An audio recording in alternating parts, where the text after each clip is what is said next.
Hello everyone. এই ভিডিওটা basically nodal analysis নিয়ে what is node, nodal analysis কি, কিভাবে একটা নোড ডিটেক্ট করবো আমরা, এরপরে সুপার নোড কি এবং এই রিলেটেড ম্যাথ কিভাবে সলভ করা যায় এটা নিয়ে আমরা দেখি। তো চলো শুরু করা যাক। What is the node? তো চিন্তা করি একটা সার্কিটে আমরা কি কি এলিমেন্ট দেখতে পাই। একটা সার্কিটে আমরা রেজিস্টর দেখতে পাই, একটা সার্কিটে আমরা ভোল্টেজ সোর্স দেখতে পাই যেটা ব্যাটারি হতে পারে or any type of voltage, independent voltage source or independent current source. এগুলো আমরা বেসিক্যালি মানে নর্মাল যে এলিমেন্ট গুলো থাকে। এছাড়া আছে হচ্ছে ground connection, dependent sources, common যেই আমাদের এলিমেন্ট গুলো থাকে। তো এই এলিমেন্ট গুলো তো জাস্ট মানে ইন্ডিভিজুয়ালি কোনো কাজ করতে পারে না, রাইট? একটা এলিমেন্টকে কাজ করতে হলে এই এলিমেন্টটাকে অবভিয়াসলি কানেক্টেড থাকা লাগবে। নোডের কনসেপ্টটা ইজ ভেরি সিম্পল। দুইটা বা ততোধিক এলিমেন্ট যে পয়েন্টে কানেক্ট থাকতেছে সেইটাই নোড। তাহলে কি, যদি আমার একটা রেজিস্টর আর আরেকটা রেজিস্টর কানেক্টেড থাকে, এদের যে কমন পয়েন্টটা আছে এটাই নোড। অর একটা রেজিস্টরের সাথে একটা যদি ইন্ডিপেন্ডেন্ট সোর্স কানেক্টেড থাকে, এটা যেই পয়েন্টটাতে কানেক্টেড আছে, এটা যেই পয়েন্টে কানেক্টেড আছে সেটাই নোড। সঠিক? তো এখন আমাদের মাথায় চিন্তা আসতে পারে যে দুই ততোধিক হয়, মানে দুইয়ের অধিক হয় তাহলে কি হবে? তো ধরো একটা রেজিস্টর, এটার সাথে আমরা একটা ইন্ডিপেন্ডেন্ট সোর্স কানেক্ট করলাম, এটার সাথে আমরা এখান থেকে আরো একটা ইন্ডিপেন্ডেন্ট সোর্স কানেক্ট করলাম। এই যে এই তিনটা পয়েন্ট মিলে, এই তিনটা যে এলিমেন্ট কানেক্ট আছে এই তিনটার পুরাটুকু মিলে একটা নোড। যে পয়েন্টে দুই বা তার থেকে বেশি এলিমেন্ট কানেক্ট থাকে সেটাই একটা ডিফারেন্ট টাইপের একটু নোড দেখায়। আমরা সাধারণত বুঝি যে এই যে যে পয়েন্টে তিনটা একসাথে কানেক্টেড আছে সেটাই না, বাট এখানে আমাদের টিচার্সরা একটু ট্রিক করবে। ধরো যে এখানে একটা রেজিস্টর আছে আমাদের, ওকে, এন্ড এইটার সাথে এই পয়েন্টে আরেকটা রেজিস্টর কানেক্টেড, এন্ড এখান থেকে মনে করেন একটা সার্কিট আমরা বিল্ড করে ফেললাম। হ্যাঁ, এইটুকু। আফটার দ্যাট এইখান থেকে যদি আরেকটা কারেন্ট নেই এন্ড এইখানে যদি একটা রেজিস্টর আঁকি, এইখানে যদি একটা রেজিস্টর জাস্ট এইখানে যদি একটা রেজিস্টর আঁকি এন্ড এখানে যদি আমি আরেকটা ইন্ডিপেন্ডেন্ট সোর্স দেই অর এনিথিং থাকতে পারে যে কোনো এলিমেন্ট, তো এইখানে যদি বলা হয় যে এইখানে যদি বলা হয় নোড কোনটা, আমাদের সেই কোশ্চেন আসতে হবে যে নোড কয়টা আছে বা নোড কোনটা আছে। মনে রাখতে হবে দুই বা ততোধিক এলিমেন্ট যেখানে কানেক্ট থাকবে সেইটাই নোড। আমাদের কমন সেন্সে আসতে পারে এইটা একটা নোড যেহেতু একটা positive independent source and register connected আছে। প্রাথমিক চিন্তায় এইটা আমাদের একটা নোড, এইটা আমাদের একটা নোড, এইটা একটা নোড, এইটা একটা নোড। আমরা এইটা এখানে সবচেয়ে বড় মিস্টেক, যে মিস্টেকটা সবাই ফার্স্টলি করে সেটা দেখিয়ে দিই। যদি কেউ ধরে থাকতে পারে এই যে পার্টটা, আমরা যে এই দুইটা সিলেক্ট করলাম, এই দুইটা বেসিক্যালি কিন্তু এই পয়েন্ট আর এই পয়েন্টের মধ্যে কোনো এক্সট্রা এলিমেন্ট নাই। তো এই পয়েন্ট আর এই পয়েন্ট কোনো আলাদা নোড না, এই পুরোটাই একটা নোড। এদের মধ্যে কিন্তু অন্য কোনো এলিমেন্ট কানেক্টেড নাই। তো বি কেয়ারফুল যে সার্কিট একটু এক্সপান্ড করা থাকতেই পারে, তার মানে এই না যে সেটা একটা নোড হবে, আলাদা আলাদা নোড হবে। এক্সপ্যান্ড করা থাকতে পারলেও যদি মাঝখানে কোনো এলিমেন্ট না থাকে এটা একটা নোড হিসেবে কাউন্ট। ওকে, একটা গেল যে একটা নোড কিভাবে চিনব। এখন কয় টাইপের নোড আছে? নোড বেসিক্যালি দুই টাইপের হয়।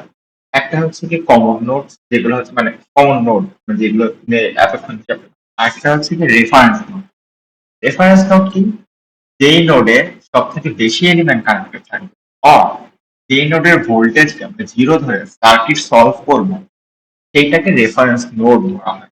যেমন এইখানে এই সার্কিটটাতে যদি এইখানে এটাকে গ্রাউন্ডের সাথে কানেক্টেড থাকে, তার মানে গ্রাউন্ডের সাথে যেটা কানেক্টেড থাকবে সেই পয়েন্টটা ভোল্টেজ জিরো। তো যেহেতু এই পয়েন্টটা গ্রাউন্ডের সাথে কানেক্টেড আছে, তো এটাকে আমরা রেফারেন্স নোড ধরে নিতে। আমরা আরেকটা সার্কিট দেখি। মনে করি একটা সিম্পল সার্কিট যদি আমরা ড্র করি, একটা ইন্ডিপেন্ডেন্ট সোর্স, একটা রেজিস্টর, একটা রেজিস্টর এন্ড এইখানে একটা রেজিস্টর। Okay fine. আচ্ছা, তো টেল মি এইখানে কয়টা নোড আছে? ভিডিওটা পজ করে জাস্ট এটা একটু চিন্তা করো। এইখানে কয়টা নোড আছে সেটা যদি আমরা ডিটেক্ট করতে চাই, অবভিয়াসলি আমাদের লাগবে যে কমন পয়েন্ট। এইখানে একটা পয়েন্ট আছে, রিমেম্বার এই পুরাটা একটা নোড, এন্ড এই যে এই পুরাটা একটা নোড।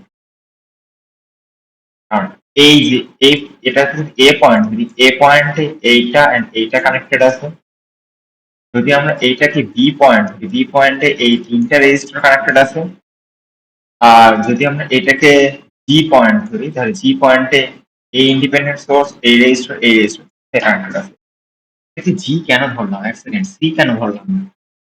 ওয়েল, এইটা হচ্ছে যেহেতু গ্রাউন্ড নোড, আমরা সার্কিটটা দেখে বুঝতে পারছি এটা একটা গ্রাউন্ড, এটা বোঝা সেখানে একটা গ্রাউন্ড নোড, দ্যাটস ওয়াই এইটাকে আমরা জি ধরছি। Ground node is G and ground নোডের ভোল্টেজ, গ্রাউন্ড এই নোডে যদি বলা হয় ভোল্টেজ কত, V equal to 0 volt. Understand? তার মানে এখানে আমাদের নোড কয়টা আছে? এখানে নোড আছে একটা, দুইটা, তিনটা, উইথ মানে তিনটা নোড ইনক্লুডিং দ্য রেফারেন্স। আবার বলছি, এটা হচ্ছে কি রেফারেন্স নোড।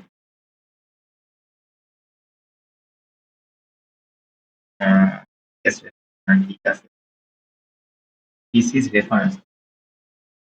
এখন একটা নোডাল অ্যানালাইসিস এর ম্যাথ কিভাবে করব?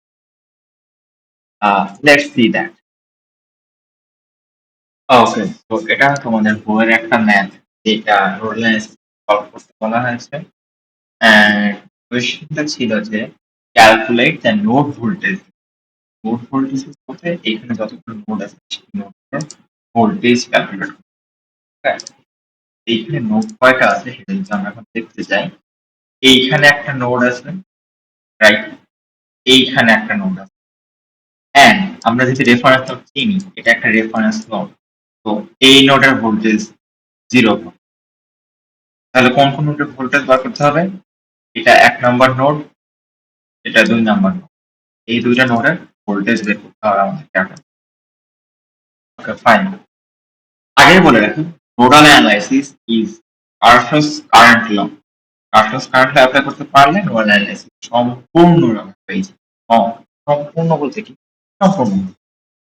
দেখি আমরা যে এখনো 1 আর 2 এর ভোল্টেজ জানি, বাট এই দুইটা যদি আমরা ভোল্টেজ ধরে নিই, এন্ড ভোল্টেজ ধরে এটাকে যদি আমরা ইকুয়েশন বার করি, নোড 1 এর জন্য একটা ইকুয়েশন পাবো, নোড 2 এর জন্য একটা ইকুয়েশন পাবো।